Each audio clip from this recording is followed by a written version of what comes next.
বাংলাদেশে স্বচ্ছ নির্বাচন হবে, সঠিক নির্বাচন হবে, অবাধ নির্বাচন হবে, নিরপেক্ষ নির্বাচন হবে, যে নির্বাচনের মাধ্যমে বাংলাদেশের মানুষের বিবেক বুদ্ধি খাটিয়ে তারা বাংলাদেশের মানুষকে দলকে পছন্দ করে তারা ভোট দিতে পারবে। কিন্তু অত্যন্ত পরিতাপের বিষয়, বাংলাদেশের ভোট ব্যবস্থা যারা ধ্বংস করেছিল তারা সরে গিয়েছে।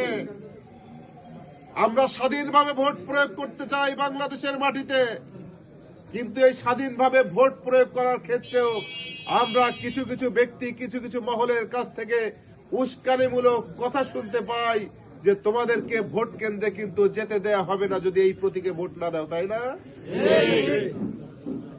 পরিতাপের সঙ্গে বলছি, সাথে সাথে আমি হুঁশিয়ারও করে দিতে চাই যে বাংলাদেশের মানুষ, যে জাতির মানুষ অস্ত্র ছাড়াই বড় ধরনের ফ্যাসিস্টকে বিদায় করতে সক্ষম হয়েছে, সেই জাতির সন্তানেরা, সেই মানুষেরা কোন ধরনের অন্যায় এই বাংলাদেশের মাটিতে আর কখনো মেনে নিবে না।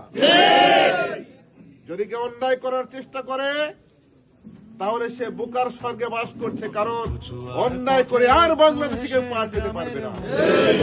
আমরা সুন্দর বাংলাদেশ নির্মাণ করতে চাই, আমরা সৎ নেতৃত্ব প্রতিষ্ঠিত করতে চাই, আমরা বাঙালিদের, বাংলাদেশের মানুষের ভাগ্য পরিবর্তন করতে চাই।